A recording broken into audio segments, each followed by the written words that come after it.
మీ మోకాల నొప్పులకు ఎటువంటి సర్జరీ లేకుండా ఎపియాన్ పెయిన్ క్లినిక్ అందిస్తున్న అత్యాధునిక చికిత్స. ప్రస్తుతం మనం ఉన్నాం షాద్నగర్లోని శాస్త్ర స్కూల్ దగ్గర. ఈ స్కూల్లో 10th క్లాస్ చదివే ఒక బాబు నిన్న సూసైడ్ చేసుకున్నాడు. అంతకు ముందే ప్రిన్సిపల్ పిలిచి క్యాబిన్ లోకి తిట్టారని చెప్పేసి దానివల్లే తను హర్ట్ అయ్యి సెన్సిటివ్ ఆ బాబు చాలా హర్ట్ అవటం వల్లనే ఇలా చేసుకున్నాడని చెప్పి తెలుస్తోంది. అతనైతే బీజేపీకి సంబంధించినటువంటి ఒక లీడర్ కొడుకు అనమాట. సరే, ఆ విషయం ఎలా ఉన్నా కూడా ప్రిన్సిపల్ సైడ్ నుంచి వెర్షన్ ఏంటంటే ఆ బాబుకి హెల్త్ బాగలేదు, నేను గతంలో కూడా హెల్త్ బాగలేనప్పుడు కూడా అతనితో పాటు హాస్పిటల్లో ఉన్నా, నేనే చూసుకున్నాను, నేను ఆ బాబుని చాలా బాగా చూసుకుంటానని చెప్తున్నారు. కానీ ఇక్కడ జరిగినటువంటి సంఘటన చుట్టుపక్కల వాళ్ళు చెప్పేది అందరూ కూడా ఏంటంటే అబ్బాయి చదవలేదని చెప్పేసి ప్రెజర్ పెట్టారు. తనకు అసలు నార్మల్ గానే హెల్త్ ఇష్యూ ఉంది, ఏదో ఆ హెల్త్ ఇష్యూ వల్ల ప్రెజర్ పెట్టడం వల్ల తను ఇంకా బాగా సెన్సిటివ్ అవటం వల్ల ఫీల్ అయ్యి పైకి వెళ్ళి 2nd ఫ్లోర్లోకి అప్పటికప్పుడే సూసైడ్ చేసుకున్నాడని చెప్తున్నారు.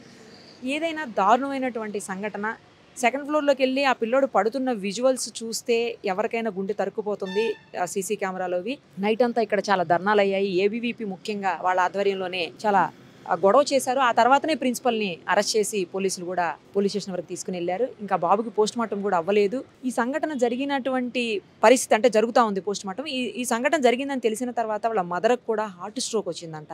ఒక్కడే బాబు ఒకటే పాప అని చెప్తున్నారు. ఆ పాప కూడా ఇదే స్కూల్లో చదువుతుంది. బాబు 10th. సో ప్రస్తుతం మనతో పాటు ఏబీవీపీ లీడర్ సాయి కూడా ఉన్నారు. ఒకసారి ఆయనతో మాట్లాడదాం. సాయి కుమార్ గారు, మీకు తెలుసు, నిన్న మీరు కూడా ఉన్నారు ఇన్సిడెంట్ అప్పుడు. మొత్తం అంతా ఇక్కడ లోపల ఫర్నిచర్ కూడా ధ్వంసం చేశారు మీరు, మీ వాళ్ళంతా కూడా. సో ఏంటి మీకున్న ఇన్ఫర్మేషన్ ఏంటి? ఆ బాబు నిజంగానే హెల్త్ ఇష్యూ వల్ల సెన్సిటివ్గా ఉన్నాడా, లేకపోతే ఇక్కడ ప్రిన్సిపల్ తిట్టడం వల్ల, లేకపోతే ఆయన కోప్పడడం వల్ల అది ఏమన్నా తను సెన్సిటివ్గా ఫీల్ అయ్యి ఇలా చేసుకున్నాడా? చూస్తుంటే బాధ అనిపిస్తుంది విజువల్స్. మాకు 5:30 ప్రాంతంలో మాకు కాల్ వచ్చింది, ఇట్లా విద్యార్థి బిల్డింగ్ మీకే దుంకిండి అని చెప్పేసి.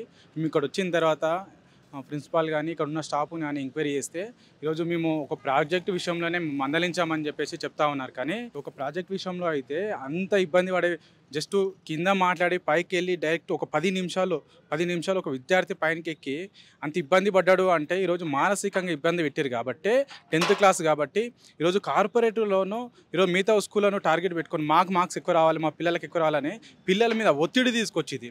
ఈరోజు పిల్లల మీద ఒత్తిడి తీసుకొచ్చి మానసికంగా ఇబ్బంది పెట్టారు కాబట్టి ఈరోజు ఈ సంఘటన జరిగింది. కానీ జరుగుతుంది అంటే వింటున్నది ఏంటంటే ప్రిన్సిపల్ బాగానే ఉంటారని, పిల్లోడిని అంతకుముందు కావాలంటే నా మీద కేసు పెడితే వాళ్ళ అమ్మ నాన్న కేసు తీసుకోండి అని అన్నాడని కూడా ఇప్పుడు కొంతమంది చెప్తా ఉన్నారండి. నేను అంతకుముందు అతనికి ఏదో హెల్త్ ఇష్యూ వస్తే కూడా నేనే దగ్గరుండి చూసుకున్నాను కూడా ప్రిన్సిపల్ మాట్లాడుతున్నటువంటి పరిస్థితి ఉందంటున్నారు. హెల్త్ ఇష్యూ అనేది అబ్బాయికి లేదనేది ఫాదర్తో కూడా మేము మాట్లాడినాం. హెల్త్ ఇష్యూ ఎలాంటిది కూడా లేదు. వీళ్ళు భయంతో ఈరోజు దుంకిన ప్రాంతంలో కెమెరా లేనే లేదు. కింది ఓన్లీ పడ్డ విషయం మాత్రమే మనకు కెమెరా చూపిస్తున్నారు. ఇక్కడ కెమెరా లేదు. విషయం ఏందనేది కూడా ఇప్పటివరకు క్లారిటీ ఇవ్వట్లేదు వాళ్ళు, స్కూల్ వాళ్ళు. మేము ప్రిన్సిపాల్ని అడిగినాం. ఆ విద్యార్థితో పాటు ఇంకో విద్యార్థిని ఇద్దరిని పిలిచి కూడా మాట్లాడినప్పుడు ఇద్దరు తిట్టిండు. ఈ అబ్బాయి పైకి వెళ్తుంటే నువ్వు క్లాస్లోకి వెళ్ళు, నేను వాష్రూమ్ వేస్తాను అని చెప్పేసి అబ్బాయి దుంకేసి. వేరే పిల్లలతో ఏమన్నా మాట్లాడారని? ఎందుకంటే ఈరోజు హాలిడే ఇచ్చారు కదా స్కూల్కు. ఇప్పటివరకు అయితే మనకు అలాంటి విద్యార్థుల నుంచి అయితే ఏం రాలేదు. అప్పటికి ఈవినింగ్ కదా, అందరు విద్యార్థులు కూడా వెళ్ళిపోయారు. 5:36 కల్లా విద్యార్థులు అందరూ 10th క్లాస్ స్పెషల్ క్లాస్ అని చెప్పేసి 10th క్లాస్ పిల్లలే 5:30 టైంలో ఉన్నారు. అప్పటికి మనకు 4 కల్లా స్కూల్ క్లోజ్ అయిపోయింది. అంటే ఈ సంఘటన జరిగినప్పుడు మిగతా పిల్లలు ఎవరు లేరా? ఎక్కువ మంది ఉన్నారు. బస్సులో లేట్ వెళ్ళే వాళ్ళు ఉన్నారు. అప్పటికి టైమింగ్ అయిపోయింది కాబట్టి అయిపోయింది, స్కూల్ అయిపోయింది. 10th క్లాస్ వరకు స్పెషల్ క్లాసులు అని చెప్పేసి కూర్చోబెట్టి ఆ విషయంలోనే కిందికి పిలిచి బాగా ఇబ్బంది గురికి చేసినట్టు కాబట్టి ఈరోజు ఆ ప్లాన్ ఇబ్బంది పట్టి పైకి వెళ్ళి దుంకినట్టు. ముఖ్యంగా మేడం, ఈ యొక్క షాద్నగర్ పట్టణంలో తీసుకుంటే విచ్చలవిడిగా స్కూల్ వస్తూ ఉన్నాయి, దందాలు నడుస్తూ ఉన్నాయి. ముఖ్యంగా మనము విద్యార్థులకు విద్య అందించబోయి ఈరోజు ఫీజుల మీద ధ్యాస పెట్టిరు. ఈరోజు లక్షల కొద్ది ఫీజులు తీసుకుంటారు తప్ప ఈరోజు విద్యార్థులకు ఎలాంటి సౌకర్యాలు ఉన్నాయి, ఏమున్నాయి? ఈ రోడ్డు మీద ఈరోజు పర్మిషన్ స్కూల్కి ఏ రకంగా వచ్చింది? ముఖ్యంగా ఈ ఇయర్లో జూలైలో మనకు షాద్నగర్ పట్టణంలో మేధా స్కూల్ అనే స్కూల్లో సిబిఎస్ స్కూల్ అది షార్ట్ కొడితే ఈరోజు విద్యార్థి పరిషత్ నాయకులు కానీ అందరు విద్యార్థులు కానీ కొట్లాడితే ఈరోజు వరకు ఆ స్కూల్లో ఎలాంటి చర్యలు తీసుకోలేదు. ఇప్పటివరకు ఎలాంటి చర్యలు తీసుకోలేదు కాబట్టి ఇలాంటివి నిర్లక్ష్యమైనవి. కాబట్టి ఈరోజు స్కూల్లో చనిపోతే మనిషి చనిపోయినా కూడా ఇప్పటివరకు ఎలాంటి చలనం లేదు. ఒక టౌన్ ఇది, ఎలాంటి పేద కుటుంబం నుంచి వచ్చే విద్యార్థులు చదువుకునే వాతావరణం ఇది. ఇక్కడ పట్టించుకోకపోవడం ఏంది? ఈరోజు ఇయర్కి సంవత్సరానికి 2-3 స్కూల్స్ ఈరోజు కొత్తవి పుట్టుకొస్తూ ఉన్నాయి. ఈరోజు పర్మిషన్లు ఏ రకంగా ఇస్తూ ఉన్నారు? కార్పొరేట్ వ్యవస్థ కూడా ఈరోజు షాద్నగర్లో ఉన్నాయి. ఈరోజు ఏంది వ్యవస్థ, ఏం నడుస్తుంది? ఈరోజు అధికారులు ఏం చేస్తారు? ఇదే మేధో స్కూల్లో షార్ట్ కొట్టి అబ్బాయి ఇబ్బంది పడితే మేము ఎన్నో లెటర్స్ ఇచ్చినా మేము స్పందించలేం.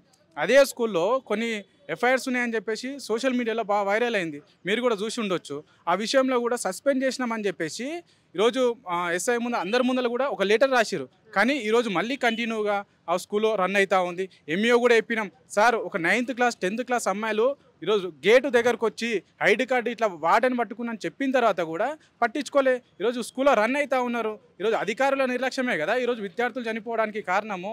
ఈరోజు షాద్నగర్లో ఎన్నో స్కూలు వస్తూ ఉన్నాయి అంటే ఈరోజు ఏం చేస్తూ ఉన్నారు అధికారులు. ఈరోజు ఈ గ్రౌండ్ లేదు, ఏం లేదు. ఈ రోడ్డు మీద మీరు చూడండి, వాతావరణం కూడా ఏ పార్కింగ్ కూడా లేదు.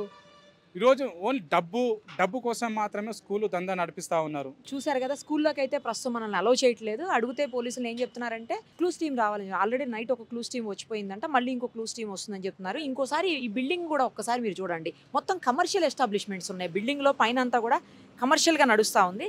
పక్కకు మాత్రమే ఒక పార్ట్ మాత్రమే స్కూల్ ఉంది.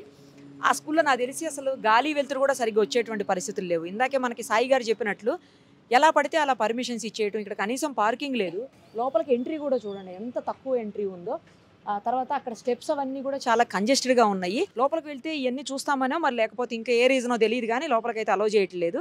ఆల్రెడీ క్లూస్ టీమ్ వెళ్ళిన తర్వాత మళ్ళీ ఇంకో క్లూస్ టీమ్ రావడం ఏంటో మరి. ఇప్పుడు మనకు కనిపిస్తున్న ఈ ప్లేస్లోనే ఇక్కడ కనిపిస్తుంది, అదంతా కూడా బ్లడ్ స్టెయిన్స్ మొత్తం క్లీన్ చేశారని చెప్తున్నారు అప్పటికప్పుడే స్కూల్ వాళ్ళు. కనీసం పోలీసులు కూడా రావడానికంటే ముందే వాళ్ళు క్లీన్ చేసి పడేశారట. పైనుంచి 2nd ఫ్లోర్ నుంచి అక్కడ పడ్డాడు అబ్బాయి.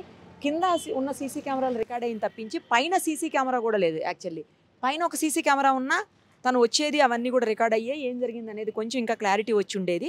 బట్ అలా కూడా లేదు, డైరెక్ట్ పడ్డము కింద సీసీ కెమెరాలు రికార్డ్ అయిన విజువల్స్ మాత్రమే మనం చూడగలుగుతున్నాము. ఆ అబ్బాయితో పాటు వేరే అబ్బాయిని కూడా పిలిచి తిట్టారని కూడా తెలిసింది. తను మాత్రం క్లాస్లోకి వెళ్ళిపోయాడు. ఈ అబ్బాయే వెనక్కి వచ్చి ఇలా చేసుకున్నాడని చెప్తున్నారు. ఏది అయినా కూడా పిల్లల మీద ఒత్తిడి చేయటం అనేది మాత్రమే మనకు కనిపిస్తూ ఉంది. ఇప్పుడు సాయి గారు చెప్పారు మనకు అదే మాట. ఫీజులు, అలాగే వాళ్ళు ముందున్నారా వెనకున్నారా, ఎన్ని ర్యాంకులు వచ్చాయి, పిల్లల కెపాసిటీ ఏంటి, పిల్లలు చదవగలరా లేదా, ఎక్కువ ప్రెజర్ చేస్తే వాళ్ళు ఏమన్నా మెంటల్గా స్ట్రెస్కి గురవుతారా, ఇవన్నీ కూడా ఆలోచించేటువంటి పరిస్థితులు. కేవలం ర్యాంక్ రావాలి, మా స్కూలు నెంబర్ 1 ప్లేస్లో ఉండాలి, ఇంకొక 100 మంది నెక్స్ట్ ఇయర్ ఇప్పుడున్న దానికంటే ఎక్స్ట్రా 100 మంది జాయిన్ కావాలి, ఇదే కనిపిస్తుంది తప్పించి కనీసం పిల్లల గురించి ఆలోచించేటువంటి పరిస్థితులు కొన్ని స్కూల్స్లో మాత్రం కనిపించట్లేదు. నేను అన్ని స్కూల్స్ అని చెప్పలేను కానీ మ్యాక్సిమం స్కూల్స్ మాత్రం ఇలాగే ఉన్నాయి. ఫీజులు, వాళ్ళ మీద ప్రెజరు, ర్యాంకులు, ఇదే పరిస్థితి ఉంది. సో పేరెంట్స్ నుంచి కూడా ఒత్తిడి ఉందేమో కొన్ని చోట్ల, మరి తెలియదు. అన్ని సందర్భాల్లోనూ పేరెంట్స్ నుంచి ఒత్తిడి ఉంటుందని కూడా మనం అనుకోలేము. బట్ ఈ జరిగిన సంఘటనలు అయితే మాత్రం పూర్తి స్థాయిలో విచారణ చేసిన తర్వాతే మనకి ఇంకా తెలిసే అవకాశం అయితే కనిపిస్తోంది. సుమన్ టీవీలో మీ పర్సనల్ అండ్ బిజినెస్ ప్రమోషన్స్ కోసం కింది నెంబర్కి కాంటాక్ట్ చేయండి.